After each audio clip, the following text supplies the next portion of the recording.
Hi నమస్తే welcome to మనం TV. కేటీఆర్‌కు షాకుల మీద షాక్ తగులుతోందా? హైకోర్టు షాక్ మీద షాక్ ఇస్తోందా? కేటీఆర్ అరెస్టుకు రంగం సిద్ధమవుతోందా? కేటీఆర్ అరెస్టు తప్పదా? ఇవన్నీ కూడా టీఆర్ఎస్ శ్రేణుల్లో సందేహాలైతే మొదలవుతున్నాయి. ఇప్పటికే పార్టీ శ్రేణుల్లో తీవ్రమైన ఆందోళన అయితే ఉంది. ఏదైతే తమ అధినాయకుడు పార్టీ వర్కింగ్ ప్రెసిడెంట్ అయిన కేటీఆర్‌కు అరెస్ట్ అవుతాడని టీఆర్ఎస్ శ్రేణుల్లో కూడా దడ పుట్టించే పరిస్థితి అయితే ఉంది. నేడు పరిణామాలు గమనిస్తే హైకోర్టు షాక్ మీద షాక్ ఇచ్చింది. హైకోర్టులో ఏదైతే స్క్వాష్ పిటిషన్ దాఖలు చేశారో కేటీఆర్‌కు హైకోర్టు షాక్ ఇచ్చిందనే చెప్పాలి. ఇందులో నేరం నిరూపణ అవ్వడానికి కనీసం దర్యాప్తు చేసేందుకు సమయం కూడా ఇవ్వలేదు. ఏదైతే ప్రభుత్వం ఏసీబీకి డిసెంబర్ 18వ తేదీన ఫిర్యాదు ఇవ్వడం, అదే తేదీన 19వ తారీఖున ఎఫ్ఐఆర్ నమోదు చేసిన ఏసీబీ 20వ తేదీన కేటీఆర్ హైకోర్టును స్క్వాష్ పిటిషన్‌కి ఆశ్రయించడంతో ఒక్క రోజులోనే కనీసం ఏసీబీకి దర్యాప్తు సంస్థకు కనీసం విచారించే అనుమతి కూడా ఇవ్వకుండా ఈ రకంగా ఎందుకు చేస్తున్నారు అంటూ హైకోర్టు కేసీఆర్ వేసిన స్క్వాష్ పిటిషన్ అయితే కొట్టిపడేసింది. ఏదైతే కేటీఆర్ తరపున లాయర్ వాదించారో తమకు 409 గాని 13(1) గాని అవినీతి నిరోధక చట్ట సెక్షన్లు మాకు వర్తించవు అంటూ కేటీఆర్ సంబంధించిన న్యాయవాది వాదించిన వాదనలైతే కనుక కోర్టు అయితే తప్పుపట్టింది. ఏదైతే సంబంధించిన సెక్షన్లు కనీసం ఎఫ్ఐఆర్ వేయడానికి సెక్షన్లతో సంబంధం లేదని, ఖచ్చితంగా ప్రభుత్వ అధికారే కంప్లెయింట్ ఇవ్వడంతో మున్సిపల్ అధికారి ఎవరైతే ఉన్నారో కార్యదర్శి తాము కేటీఆర్ అప్పటి మంత్రి మౌఖిక ఆదేశాలతోనే తాము ఇచ్చాము ఏదైతే నగదును తరలించామో సుమారు 55 కోట్ల రూపాయలు విదేశీ కరెన్సీలో తరలించాము అని కేటీఆర్‌కు సంబంధించిన మున్సిపల్ అధికారి చెప్పడం, కేటీఆర్ ఇచ్చిన అప్పటి మాజీ మంత్రి ఇచ్చిన మౌఖిక ఆదేశాలతోనే తాము నిధులు తరలించాము అంటూ హెచ్ఎండిఏ కార్యదర్శి ఎవరైతే ఉన్నారో మున్సిపల్ కార్యదర్శి అరవింద్ కూడా చెప్పడం జరిగింది. ఇవన్నీ కూడా గమనిస్తే కోర్టు పూర్తి స్థాయిలో స్క్వాష్ పిటిషన్ అయితే తప్పుపట్టింది. ఏదైతే మంత్రి మండలి ఆదేశాలు గాని, ఆర్థిక శాఖ ఆమోదం గాని పూర్తి స్థాయిలో దీన్ని ఏమీ లేకుండానే కేవలం మౌఖిక ఆదేశాలతోనే విదేశీ కరెన్సీ రూపంలో నగదును అయితే ట్రాన్స్ఫర్ చేయడం జరిగిందనైతే కోర్టు ప్రధానంగా తప్పుపట్టింది.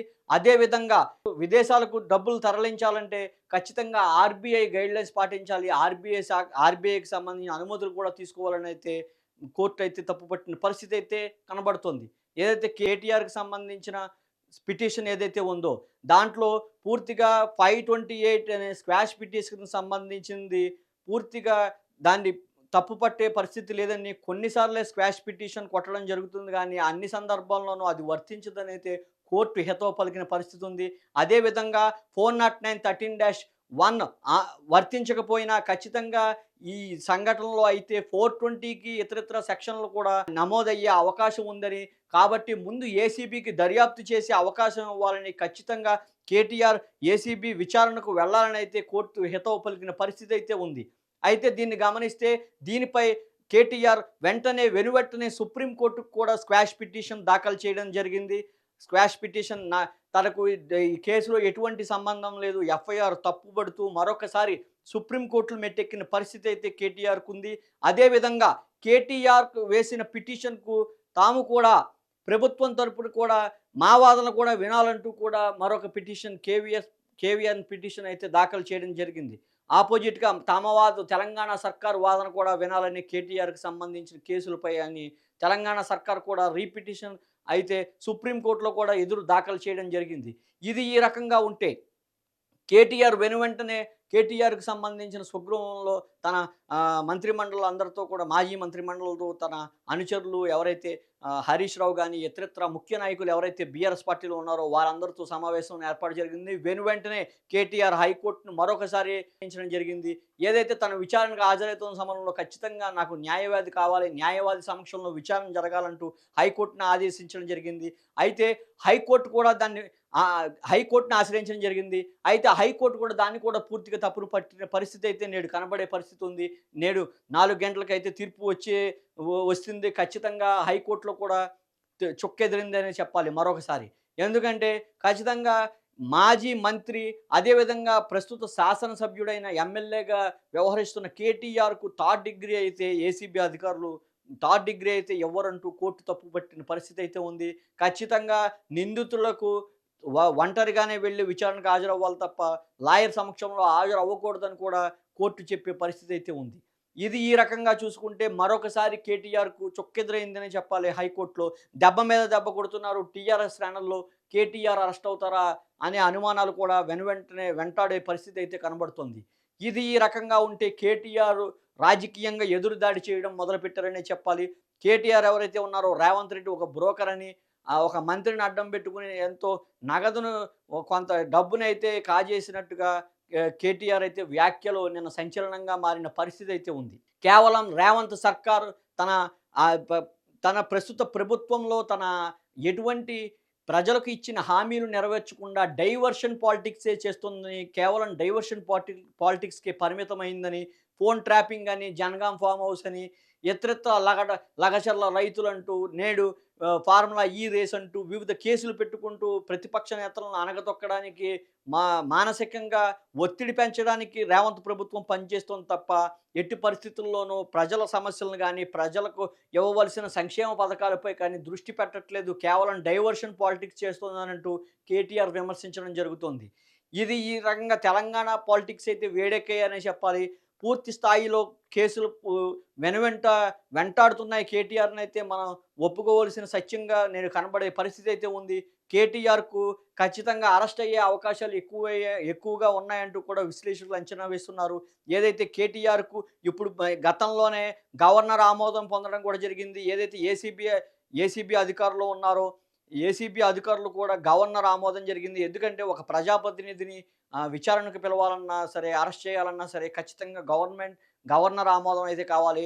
ఆల్రెడీ గతంలోనే గవర్నర్‌కి సంబంధించిన ఆమోదం కూడా ఇవ్వడం జరిగింది. ఇప్పుడైతే పూర్తి స్థాయిలో కేటీఆర్ ఖచ్చితంగా రేపు 9వ తేదీన విచారణకు హాజరవ్వాల్సిన పరిస్థితి అయితే నెలకొంది. ఏసీబీ అధికారులు ఏ విధంగా ప్రశ్నలు సంధిస్తారు, కేటీఆర్ దానికి ఏ విధంగా సమాధానం చెప్తారు, ఇవన్నీ ఉచ్చుల వలయం అయితే కేటీఆర్‌ను వెంటాడుతుందని చెప్పాలి. కేటీఆర్ కేవలం ఈ కేసే కాదు, ఫోన్ ట్రాపింగ్ కేసు గానీ, లగచర్ల రైతుల కేసు కానీ, వెనువెంటనే క్రిమినల్ కేసులు కూడా కేటీఆర్ మీద పడతాయి. ఖచ్చితంగా కేటీఆర్‌ను అరెస్ట్ చేసేందుకే వ్యూహం రెడీ అవుతుంది అంటూ కొంత విశ్లేషణ అయితే జరుగుతోంది. ఎందుకంటే గతంలో కూడా చూడొచ్చు. ఏదైతే రేవంత్ రెడ్డికి సంబంధించిన కేసును కూడా కేటీఆర్ మరొకసారి గుర్తు చేసుకోవడం కూడా జరిగింది. ఏదైతే రేవంత్ రెడ్డి 50 లక్షలు ఇస్తూ దొరికిపోయారు. అందుకనే దొంగలకు ప్రపంచం అంతా పచ్చ కావర్లు వచ్చిన వాడికి ప్రపంచం అంతా పచ్చ కావర్ల కిందే కనబడుతుంది అంటూ కేటీఆర్ ఘాటైన వ్యాఖ్యలు చేయడం కూడా జరిగింది. అదేవిధంగా రేవంత్ ఖచ్చితంగా జైలుకి వెళ్ళాడు కాబట్టి అందరినీ జైలుకి పంపాలనే దురుద్దేశంతోనే చేస్తున్నాడు. కేవలం డైవర్షన్ పాలిటిక్స్ చేస్తున్నాడంటూ కేటీఆర్ విరుచుకుపడడం కూడా జరుగుతోంది. ఇది ఇలా ఉంటే ఖచ్చితంగా కేటీఆర్‌కు ఈడీ సంబంధించిన ఏసీబీ కేసులే కాకుండా ఖచ్చితంగా క్రిమినల్ కేసులు కూడా పడే అవకాశం ఉందనైతే విశ్లేషకులు అంచనా వేస్తున్నారు. ఏదైతే గతంలో ఫోన్ ట్రాపింగ్ అయితే సంచలనంగా మారింది తెలంగాణ రాష్ట్రంలో. ఫోన్ ట్రాపింగ్ కానీ, లగచర్ల ప్రభుత్వ అధికారులపై దాడి చేసిన వెనకాల ఉన్నది కేటీఆర్ అని, కేటీఆర్ పేరు కూడా ఎఫ్ఐఆర్‌లో నమోదు చేయాలని, ఏదైతే నిందితుడిగా ఉన్న సురేష్ వీళ్ళందరూ వాంగ్మూలంతో ఖచ్చితంగా కేటీఆర్‌ను కూడా ఎఫ్ఐఆర్‌లో కేటీఆర్ పేరు నమోదు చేసేందుకు ప్రయత్నం అయితే చేస్తున్నారు.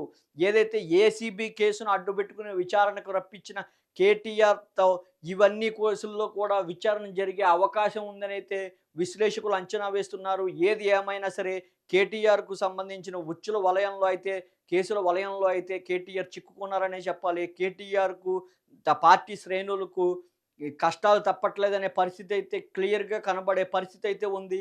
ఇది ఇలా ఉంటే కేటీఆర్ ఎదురుదాడి చేసే ప్రయత్నం అయితే చేస్తున్నారు. కేటీఆర్ కూడా రేవంత్ ప్రభుత్వం డైవర్షన్ పాలిటిక్స్ తప్ప ఏ విధమైనది చేయట్లేదంటూ కూడా ఎదురుదాడే ప్రయత్నం చేస్తున్నప్పటికీ సుప్రీంకోర్టులో కూడా దీనిపై స్క్వాష్ పిటిషన్ దాఖలు చేసిన సుప్రీంకోర్టు కూడా ఎక్కువ శాతం హైకోర్టులో ఇచ్చిన తీర్పుకే అంగీకారం తెలిపే అవకాశాలు ఎక్కువగా ఉంటాయి.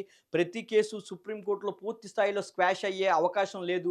ఏదైతే ఫార్ములా ఈకి సంబంధించి ఉందో ఖచ్చితంగా మంత్రిమండలి కానీ, ఆర్థిక లావాదేవీలకు సంబంధించిన ఆదేశాలు ఖచ్చితంగా ఉండాలి అనైతే, ఆర్థిక శాఖకు సంబంధించిన ఆదేశాలు ఖచ్చితంగా ఉండాలి అనైతే ప్రాథమికంగా అంచనా వేస్తున్నారు. మరొకటేంటంటే ఎలక్షన్ టైంలో ఎలక్షన్ రూల్‌ని కూడా ఉల్లంఘించారని ఒకవైపు అది కూడా ఆ పాయింట్ కూడా రైజ్ చేసే పరిస్థితి అయితే ఉంది.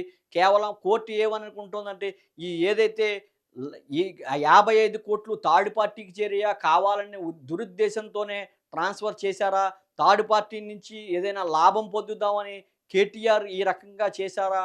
ఇవన్నీ కూడా పూర్తి స్థాయిలో విచారణ చేస్తే ఏసీబీ విచారణ జరిగితే తప్ప ఈ కేసులో ఈ కేటీఆర్ అయితే కడిగిన ముత్యంలా బయటకు వచ్చే అవకాశం లేదనైతే కోర్టు భావిస్తోందనైతే అర్థమవుతుంది. ఖచ్చితంగా రేపొద్దున్న కేటీఆర్ కేవలం సింగిల్‌గా ఎవరు ఏ లాయర్ అవకాశం లేకుండా ఒంటరిగా అయితే విచారణలో పాల్గొవాల్సిన పరిస్థితి అయితే క్లియర్‌గా కనబడుతుంది. మరి ఏం జేస్తారు? విచారణలో ఏ ప్రశ్నలు సంధిస్తారు? కేటీఆర్ దానికి ఉచ్చులో ఇరుక్కుంటారా? అరెస్ట్ అయ్యే అవకాశం ఉందా? అంటే మరికొద్ది రోజులైతే వెయిట్ చేయాలి.